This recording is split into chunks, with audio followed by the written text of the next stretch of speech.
Okay, and now let's move on to education and presentation by Kelvin Petkula with the title The Making of the Finnish Education System. Kelvin, please. Thank you very much for the floor. Good morning, everyone. Is it afternoon now? Afternoon, everyone. And hi, guys, also that side in Kuopio.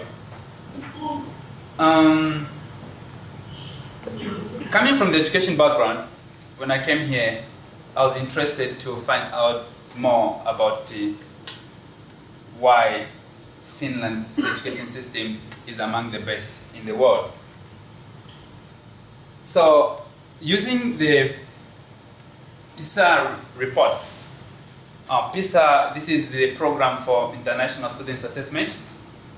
I came to realize that Finland actually has been topping, like for the past over a decade actually, for over 10 years, their education system has been the best.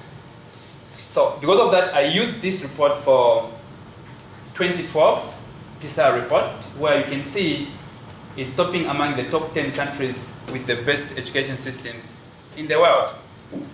Just for the record, the current country that is topping the education system is Singapore.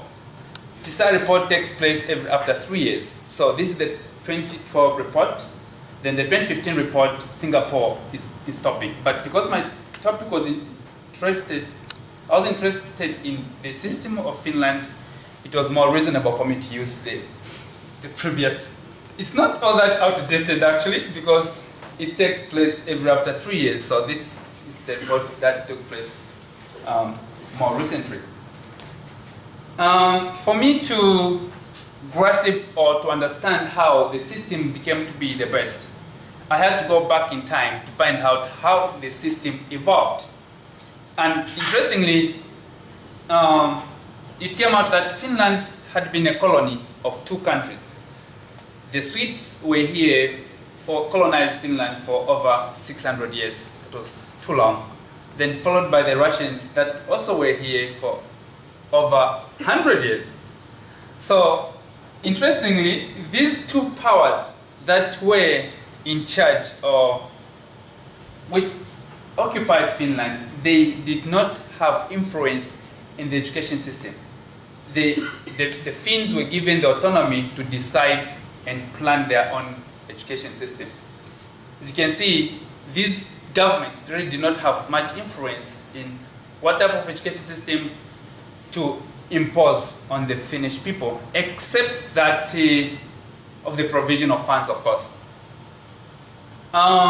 Interestingly, it came out that during the Russian occupation, there was one philosopher, a Finnish philosopher by the name of Snowman, who was studying in Germany. So it was when he was studying in Germany that he came across a system that was termed Bildung. Bildung system of education is a system that allows the nurturing of personal development and culture for the benefit of the state. So after he understood the system, when he came back to Finland, he spearheaded the establishment of the National Board of Education. With others back in the country, they came up with this Board of Education. Thereafter, they implemented the matriculation examinations. In high school, the students started writing the exit examination for them to proceed to tertiary institution. So this happened in the 1800s.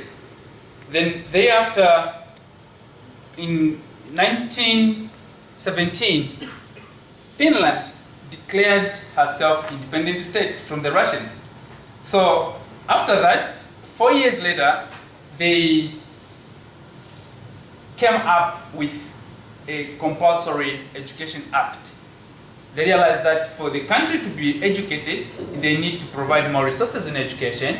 So they formed an act which allowed all primary phase to be free. That is from grade 1 to grade 6. It was very interesting that when this act was passed, within some few years, the school-going percentage of children increased by 90%. that by 1968 they extended the provision of free education from only primary phase, that is from grade 1 to grade 6, they extended it also to junior secondary up to grade 9. And on top of that, they changed the system to be comprehensive school system. Comprehensive school system in Finnish terms is a program where children progress from one grade to another without having hindrances of examinations that can hinder them from progressing to the next phase. Like it is happening, for example, in Namibia. In most cases, we have end-of-year examinations that in most cases, if a learner does not meet the requirements, might not progress to the next phase. So in Finland, they just flow from grade 1, one goes up to when not until he reaches grade 9 without no much hindrances. How do they do that? In the 70s and 80s, they changed up the curriculum. They came up with how the teachers are supposed to teach. Apart from that, also the evaluation methods, the subject syllabuses, and also pupil counseling. So the pupils or learners that seem to be lagging behind, they have access to psychologists within each and every school that helps them to receive some remedial classes that can make them to be at par with the rest of the group. Apart from that, also the central government decentralized the funding of education in Finland. Previously it used to come from the central government, the Minister of Education, but in the 80s they brought it back to the local municipalities.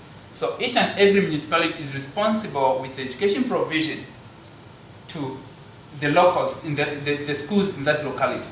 So these changes in the curriculum really managed to ensure that the municipalities became much involved in providing the needed resources in each locality.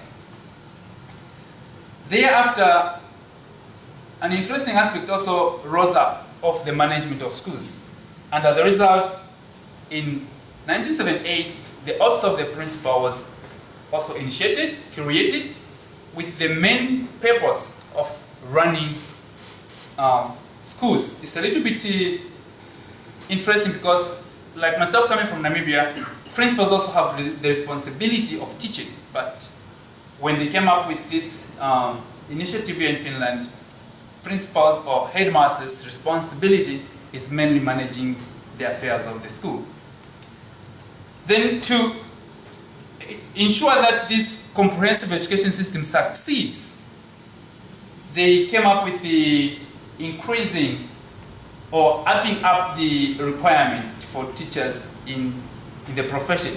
Prior to 1979, teachers in Finland used to go for seminars to be trained to become teachers. But from 1979, they changed that for one to qualify to be a teacher needs to have a master's degree in education. So with this, it helped much for the teachers to be able to go on with the assessment that is needed in each and every class. Also, in the 90s, the approach also changed of teaching. Maybe this was because of the influence of the qualification that the teachers got of a master's degrees. They moved from a behavioristic approach to a constructivist approach. This took place in the 90s, and also in 1994, the schools were given much autonomy to decide on how well to explain, to teach the curriculum of the kids. So this also took place in 1994. In 2016, the final curriculum realignment took place also, where now, actually when it first came, it was like Finland is not going to have, they are going to scrap off all the school subjects. But initially, they came up with a phenomenon curriculum where a specific occurrence or a specific subject that is being taught can involve a number of teachers that can come to teach the children different subjects based on that happening. For example, when cooking, a language teacher can be involved to help the children in pronunciations of what's being taught, and also a chemistry teacher can be involved to teach the children on the combination of the substances that are being used in the cooking process. And this is the end of my presentation. Thank you guys for being here to listen to my presentation.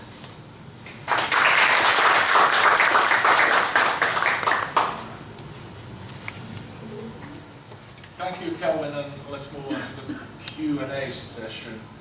Yes, so it's What got me wondering as a Finn was that you showed the history of our country, being part of Sweden and being part of Russia, and how that has affected the education system. Do you happen to know if there is a difference in culture or in some other ways between Joensuu and western part of Finland? Because Joensuu, I'm not sure if it actually has ever been part of Sweden. Because Finland didn't do, at least during that time, Finland didn't, in the beginning, didn't come all the way over here.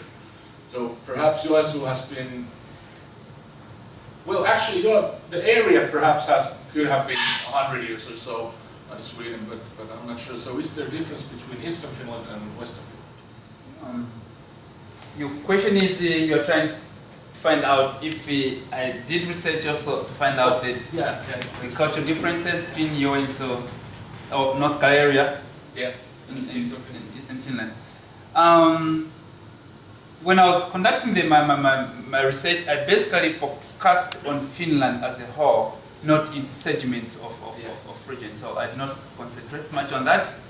But all in all, according to written literature, Finland was under the occupation of the Swedes for 600 years. So definitely the influence has also been here. Yeah, thank you. And now let's move on to audience questions, and let's do it. Kelvin, you take charge of Joensuu, and if there's a question in Kuopio, I'll interrupt. Yeah, so. I'll start with Kiera. Just a curiosity, do you know if in different regions of Finland the education system is different or it's just the same